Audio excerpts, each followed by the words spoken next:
Hey folks, Stray here, and I'm bringing you the next most requested thing in my XIV Raid Leading series.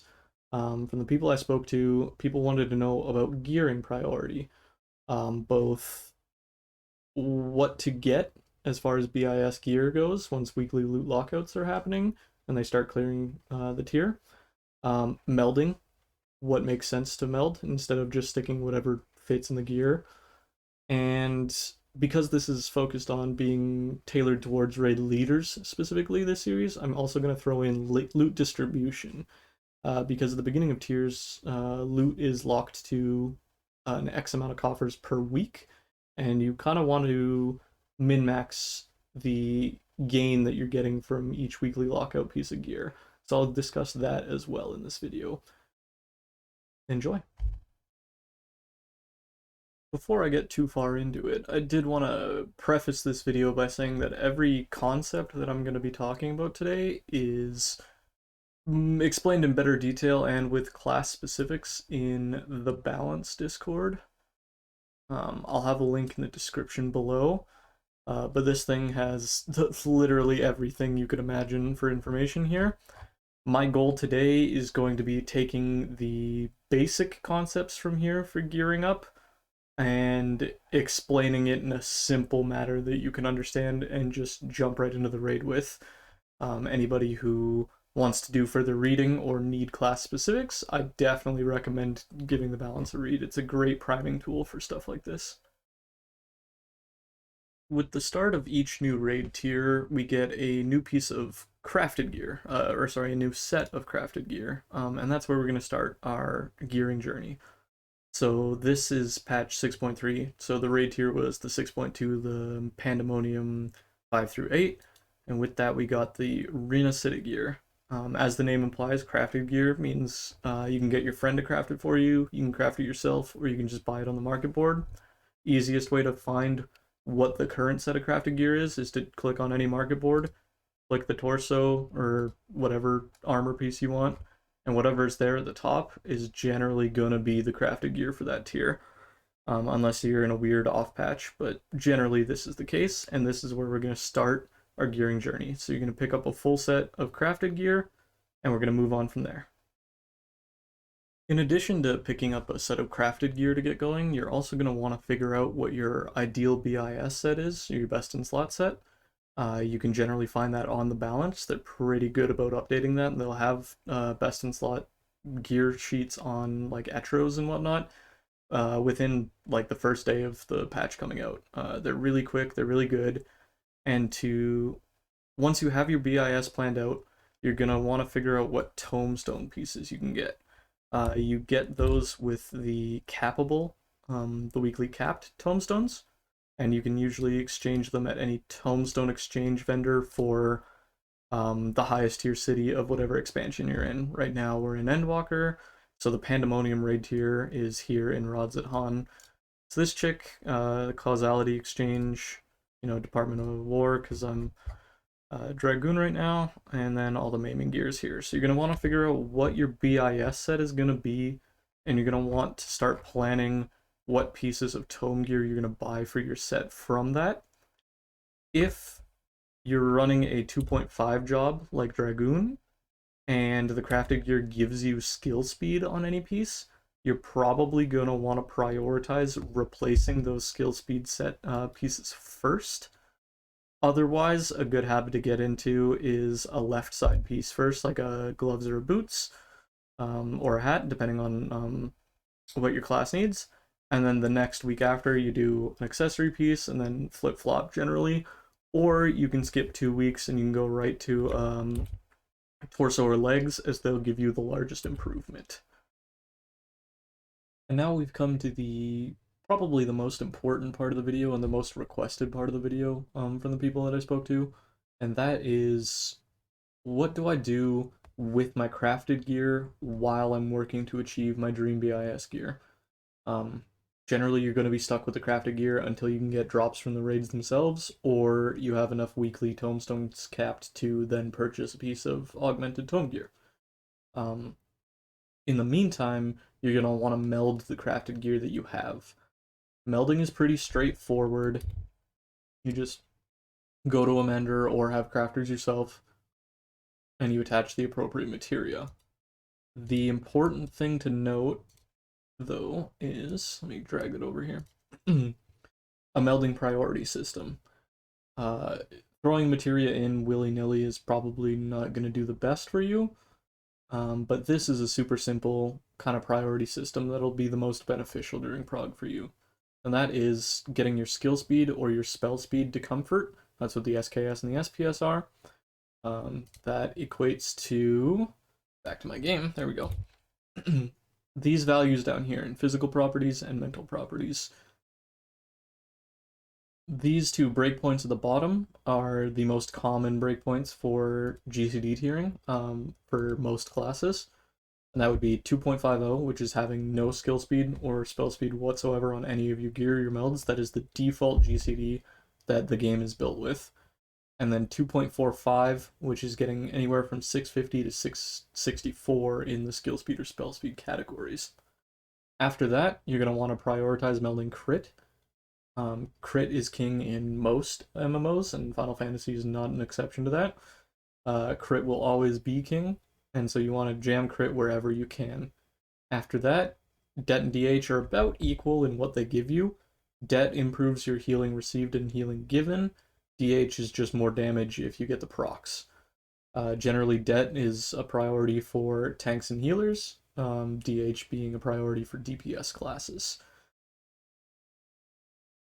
Next up, we're adding the materia itself. We figured out our priority system. We've got our crafted gear with no materia. Now we have to put it in. Gear comes with two stats. They come with a high stat and a low stat.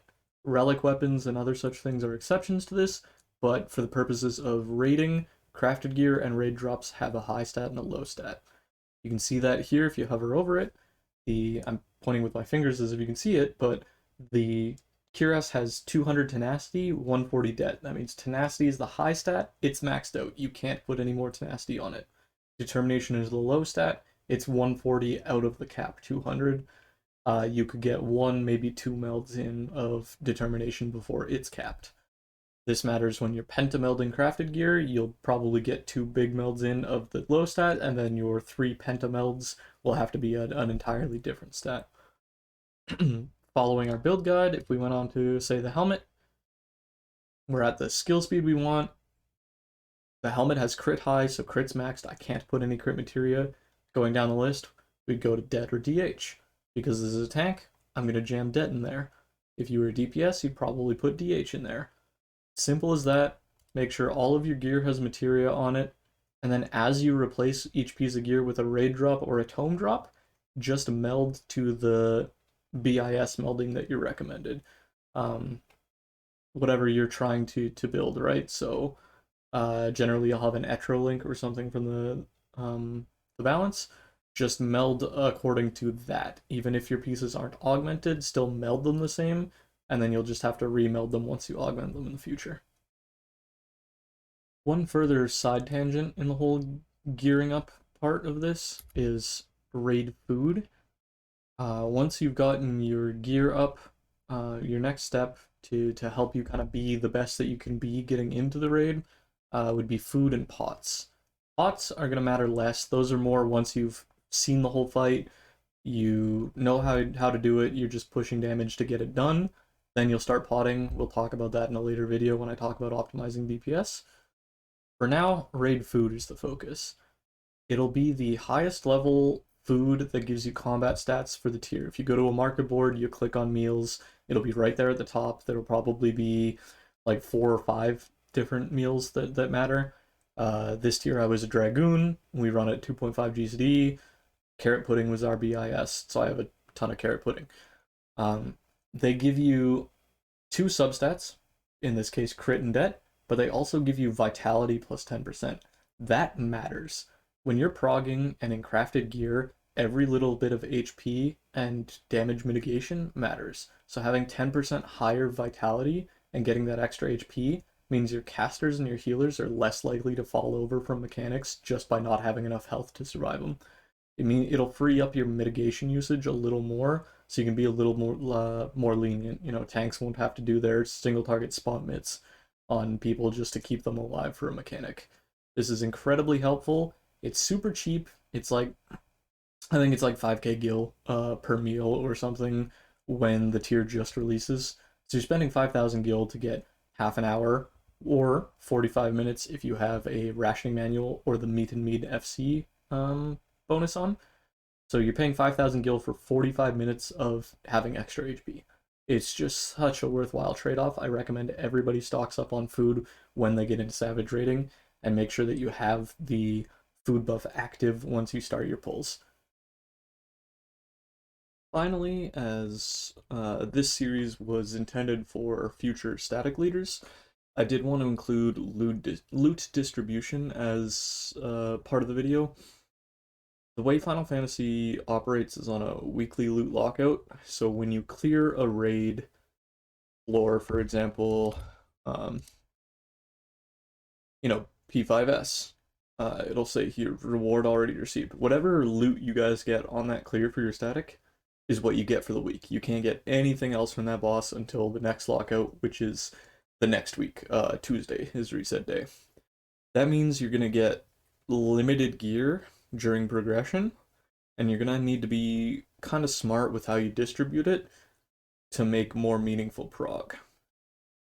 Alternatively, if you are a casual static, you can just say need on it if it's BIS for your class. That is totally okay. It means you probably won't clear week 1, but casual statics probably aren't aiming at week 1, so that's not an issue. So you could do it that way. What I do, and what I want to show you guys today, is what most statics do. It's a priority system. So part of that is we have a little spreadsheet here. I'll include a link to the drive for this down below in the description. You can just open the link and then up under file, make a copy, and then you'll be able to edit it yourself and check all the boxes. Before that though, this just tracks people's BIS gear. Super handy, drop down menu. You can do tome, raid, or crafted for everything. It'll tell you how many weeks until each person is BIS. You got a section for alts, because a lot of statics do split clears, which means you'll clear with half the raid team on mains, half on alts, and then you'll switch, and you'll feed gear to the main accounts. Weapon tracker for any of the random weapon drops. So on the 4th floor of each raid tier, you'll get a weapon coffer, a chest coffer, and a random weapon. So we have a priority system of who the random weapons go to for people gearing up their alt jobs. Just handy to keep track of.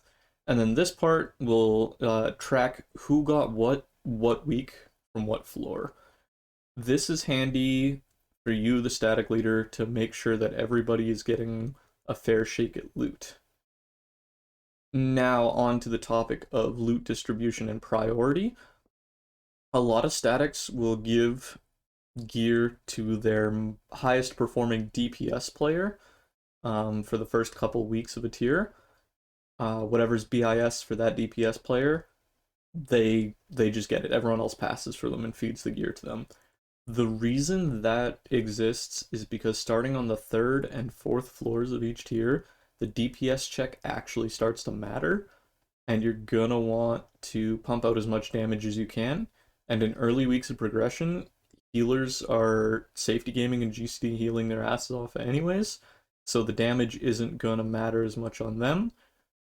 Tanks do have the opportunity to do damage, but not nearly as much as a DPS class, so it just makes more sense to gear the DPS first. Generally, you want to prioritize a melee DPS as they do more damage on average, but player error and player skill factors into that. So if your melee players aren't the strongest on your team and you have, for example, a summoner player on your roster that just carries their asses off, they're always top in the charts, you'll probably want to feed that summoner gear in the early weeks.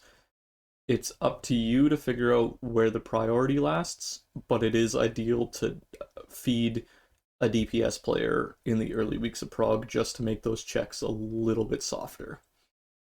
On top of that, if you get a piece of gear that drops that isn't BIS for that DPS player, move down the list in priority. Ideally, all of your DPS will be BIS, like all 4 of your DPS players will be BIS before your tanks and healers start getting gear. It just makes life that much easier in the long run. Hopefully that helps. Hopefully this video wasn't too long, and I'll see you guys in the next one.